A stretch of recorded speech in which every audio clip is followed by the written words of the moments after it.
Good evening class. This is Dr. Chetna Gupta Pasine and our today's topic is biotechnology. तो सबसे पहले biotechnology क्या है? Biotechnology is the manipulation of living organisms and organic material to serve human needs.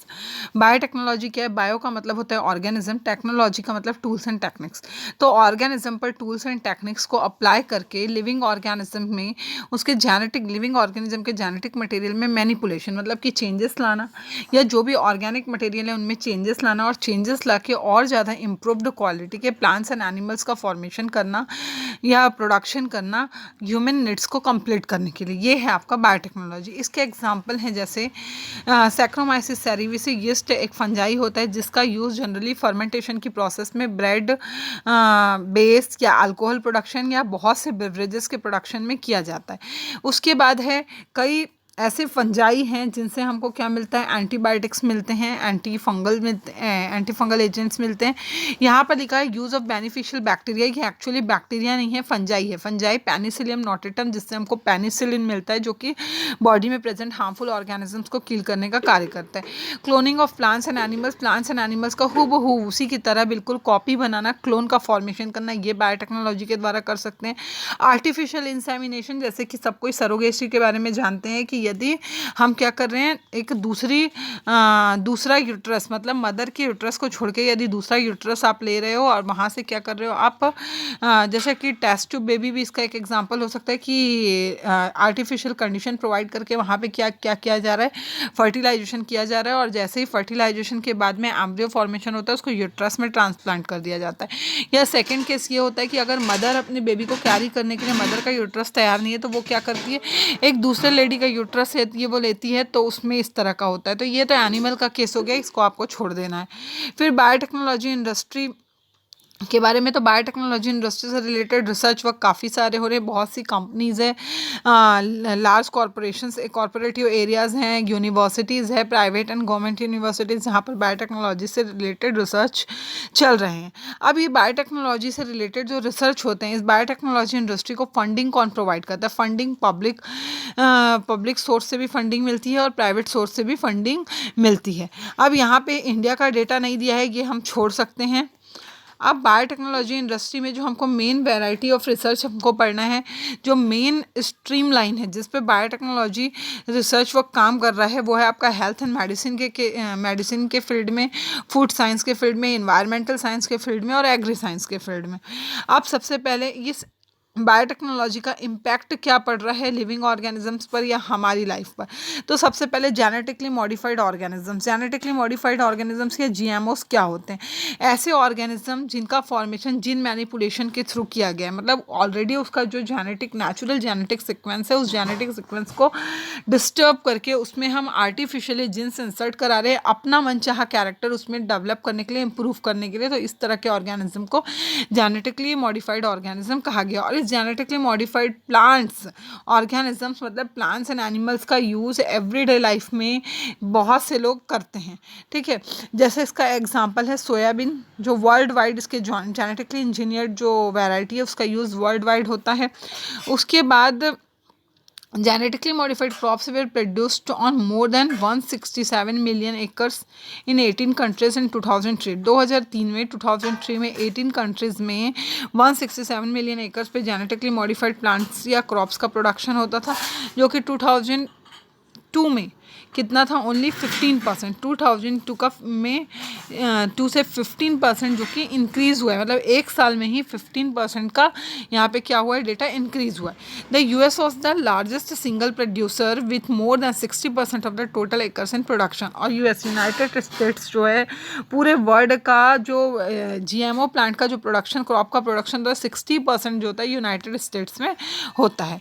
The NC biotechnology centre predicts that the biotechnology industry in the state will contribute more than $25 billion in annual income each year within the next 25 years. जो NC biotechnology centre है उसने अपना ये prediction दिया है कि next 25 years में biotechnology industry के द्वारा $25 बिलियन से भी ज़्यादा का एनुअल इनकम किसी भी कंट्री जहाँ पर भी जीएमओ क्रॉप्स का प्रोडक्शन एंड प्लांटेशन होता है वहाँ पर हो सकता है. अब इस बायोटेक्नोलॉजी के पायनियर्स कौन कौन है, फाउंडर्स कौन कौन से हैं? सबसे पहले एंटोनी वॉन ल्यूएनहॉक 1670 1975 में इन्होंने क्या किया था, सिंपल माइक्रोस्कोप से बैक्टीरिया को डिस्कवर किया था। फिर थे आपके जॉर्ज मेंडल, जिनको फादर ऑफ जेनेटिक्स भी अपन कहते हैं, ठीक है। 1863 में ये ऑस्ट्रेलियन मॉन्क थे जिन्होंने क्या किया था, पी प्लांट में, मटर के पौधे पे सबसे पहले जेनेटिक्स की स्टडी की थी और इन्हें बाद में फादर ऑफ जेनेटिक्स या फाउंडर ऑफ जेनेटिक्स भी कहा गया। फिर लुइस पास्चर 1870 में इन्होंने क्या किया था, इन्होंने जो तुम लोगों को फर्मेंटेशन का एक एक्सपेरिमेंट याद होगा, लुइस पास्चर का इवोल्यूशन ऑफ अर्थ में अपन पढ़ते हैं, उसमें उन्होंने क्या किया था, एक ग्लास जार पे माइक्रो ऑर्गेनिजम्स के प्रोडक्शन को उन्होंने बताया था और फिर वो माइक्रो ऑर्गेनिज्म फर्मेंटेशन में इंपॉर्टेंट रोल प्ले करते हैं। और इन्होंने रेबिस की वैक्सीन का भी इन्वेंशन किया था, डिस्कवर किया था। फिर थे आपके रॉबर्ट हुक, 1665 में इन्होंने कंपाउंड लाइट माइक्रोस्कोप को बनाया, जो कि फर्स्टली कॉर्क में सेल्स को इन्होंने ऑब्जर्व किया था। फिर थे आपके James Watson and Francis Crick, Watson Crick model, आप डीएनए डबल स्ट्रैंड स्ट्रक्चर पढ़ते ही हो। 1953 में इन्होंने क्या किया, एक्सरे फोटोग्राफ्स के थ्रू डीएनए के डबल हेलिकल स्ट्रक्चर को एक्सप्लेन किया। फिर पॉल बर्ग थे, पॉल बर्ग ने सबसे पहले क्या किया, आरडीएनए टेक्नोलॉजी के बारे में 1972 में बताया, जिसमें उन्होंने ये बताया कि हम एक ऑर्गेनिज्म के जीन को दूसरे ऑर्गेनिज्म में इंसर्ट करा के अपने अकॉर्डिंगली उसके कैरेक्टर्स में जेनेटिक मटेरियल में मैनिपुलेशन कर सकते हैं। इसके बाद इसका पूरा हिस्टोरिकल डेवलपमेंट दिया हुआ है। बायोटेक्नोलॉजी के केस में कौन कौन से ईयर में, कौन कौन से सेंचुरी में क्या क्या हुआ, 1750 के टाइम पे क्या हुआ, बायोटेक्नोलॉजी का use food production and plant and animal breeding में किया जाता था, जिसका सबसे बेसिक एग्जांपल जो हम लोग पढ़ते हैं फूड प्रिजर्वेशन में, चीज़ प्रोडक्शन के बारे में, पनीर का बनना आप पढ़ते हो, चीज़ प्रोडक्शन, और दही में प्रेजेंट जो एंजाइम है उसके बारे में हम पढ़ते हैं, कर्ड में जो एंजाइम प्रेजेंट होते हैं उसके बारे में हम पढ़ते हैं, और यीस्ट सैक्रोमाइसिस सेरेविसी का यूज़ ब्रेड प्रोडक्शन में होता है, इसके बारे में आप पढ़ते हो। उसके बाद में फर्मेंटेशन टेक्निक के द्वारा जो बिवरेजेस का फॉर्मेशन, वाइन एंड बियर। फिर आया आपका 1869, यहाँ पे ये एनिमल बायोटेक्नोलॉजी के बारे में दिया है कि सबसे पहले इसमें ट्रॉट में स्पर्म को डिस्कवर किया, डीएनए को उसके स्पर्म में डीएनए को डिस्कवर किया जर्मन मिशर ने। उसके बाद 1919 में बायोटेक्नोलॉजी वर्ड को सबसे पहले हंगेरियन एग्रीकल्चरल इंजीनियर ने यूज़ किया।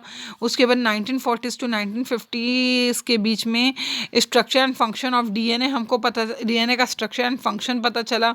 1980 में क्या हुआ, supreme court, US United state के सुप्रीम कोर्ट ने पेटेंटिंग का लॉ लाया। पेटेंटिंग का मतलब होता है जिसने भी जो भी इन्वेंशन किया है अगर वो उसको उसके नाम से पेटेंट करा ले तो नेक्स्ट जब उस चीज़ पे अगेन रिसर्च कर रहा है तो वो उसको एक्नॉलेज करेगा, और पेटेंटिंग के बाद में जिसने भी पेटेंट कराया वो चीज़ उसी की धरोहर मानी जाती है। फिर 1980s टू 1990s में variety of genetically modified plant का प्रोडक्शन हुआ थ्रू जेनेटिक मैनिपुलेशन, और दो जो मेन टेक्निक थे बायोटेक्नोलॉजी के, एक था आरडीएनए टेक्नोलॉजी और दूसरा था प्लांट टिश्यू कल्चर, जिसको वर्ल्ड वाइड बहुत ज़्यादा एक्सेप्टेंस मिला।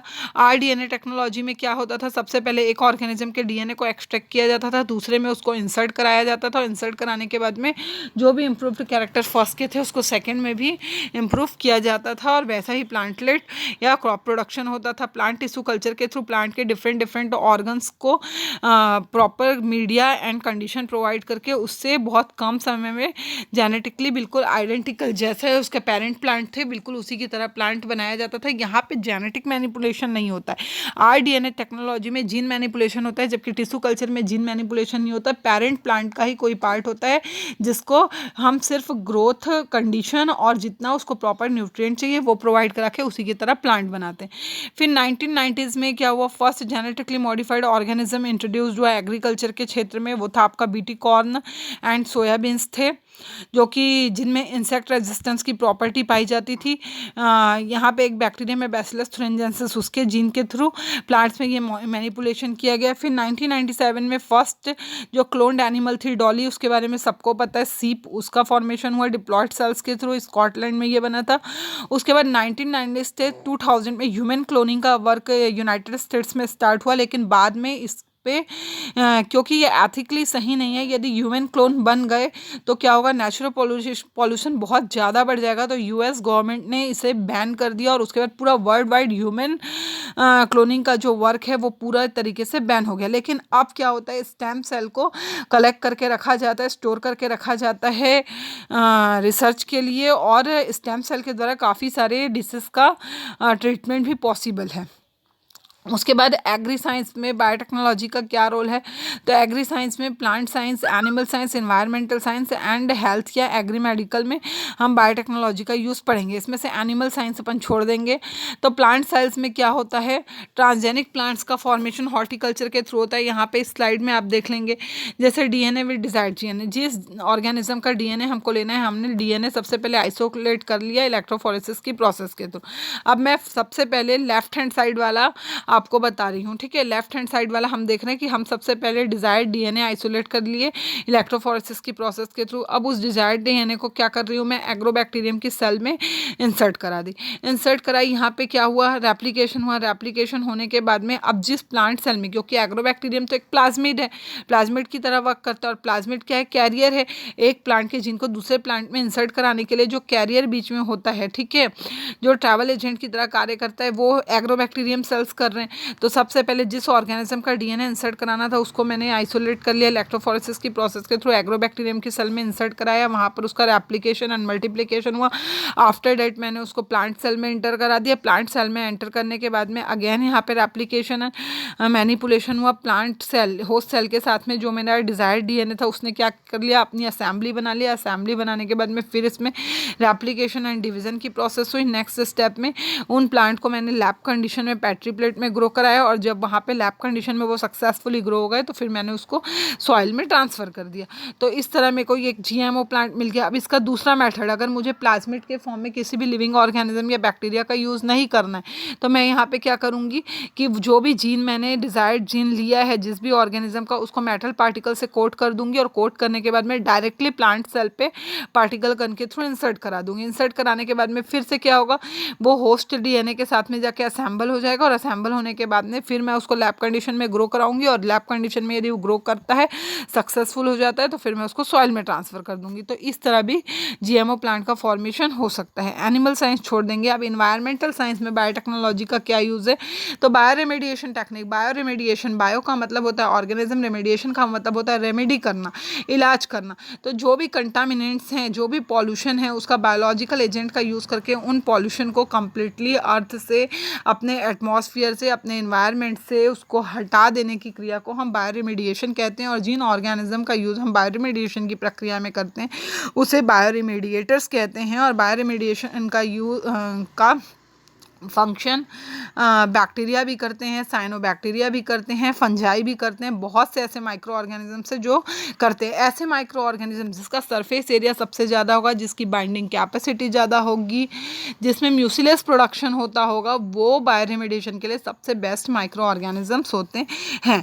इन्वायरमेंटल साइंस के केसेस में इम्यूनो एसे के द्वारा हम सॉइल, वाटर और ब्लड में भी कंटामिनेशन के प्रेजेंस, कंटामिनेंट्स प्रेजेंट हैं या एब्सेंस है, इसकी स्टडी हम कर सकते हैं। यदि प्रेजेंट है तो फिर से हम क्या करेंगे, डिफरेंट एजेंट्स का यूज़ करके उन कंटामिनेंट्स को हटाने का कार्य करेंगे।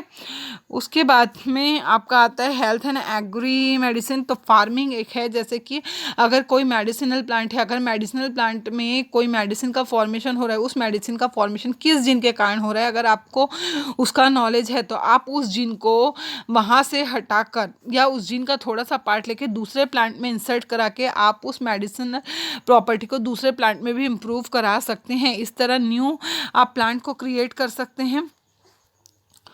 और क्या हो सकता है कि यदि आपको ये पता है कि इस किसी माइक्रो ऑर्गेनिज्म से प्लांट में कोई डिसीज फैल रही, तो अगर आप उस माइक्रो ऑर्गेनिज्म के जीन को मैनिपुलेट कर दे तो इस तरह आप क्या कर सकते हैं, प्लांट में डिसीज कंट्रोल कर सकते हैं और प्लांट को हेल्दी बना के रख सकते हैं। उसके बाद में डीएनए एनालिसिस या डीएनए फिंगरप्रिंटिंग के द्वारा हम क्या कर सकते हैं, ये एनिमल केस हो गया कि कोई भी एनिमल या ह्यूमन है तो उसमें एंसेस्ट्री का पता, कि उसके ट्रू पेरेंट्स कौन है, इसका पता लगाया जा सकता है। अब बायोटेक्नोलॉजी के साथ एग्रीकल्चर में प्रॉब्लम क्या क्या है। प्रॉब्लम ये है कि ट्रांसजेनिक ऑर्गेनिज्म जो बनते हैं वो जेनेटिक मैनिपुलेशन के थ्रू बनते हैं। तो कहीं ना कहीं ये जो ट्रांसजेनिक ऑर्गेनिज्म या प्लांट्स हैं ये नेचुरल सिस्टम के लिए कंटामिनेंट्स या पॉल्यूशन की तरह ही कार्य करते हैं। क्यों? क्योंकि नेचुरली पॉपुलेशन तो बढ़ रहा है, कम समय पे हमको अधिक प्लांट मिल रहे हैं, तो पॉपुलेशन तो बढ़ रहा है, लेकिन यदि उन प्लांट्स का, उन क्रॉप्स का उतना कंज्यूम नहीं हुआ, अगर उसका कंजप्शन नहीं हुआ, तो वो अननेसेसरी क्या कर रहे हैं, एरिया कवर करके रख रहे हैं और इस तरह वो पॉपुलेशन बढ़ा के पॉल्यूशन कॉज कर रहे हैं। ये एक प्रॉब्लम होता है।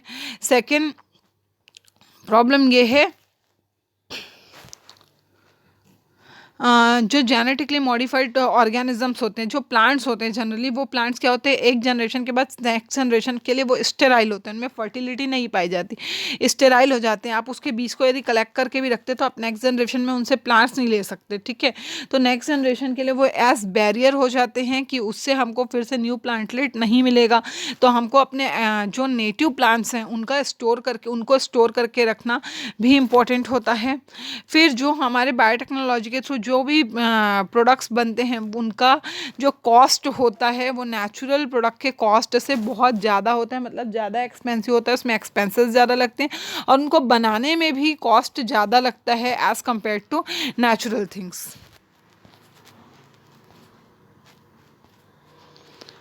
बस यहाँ पे आपका ये टॉपिक बायोटेक्नोलॉजी कंप्लीट होता है।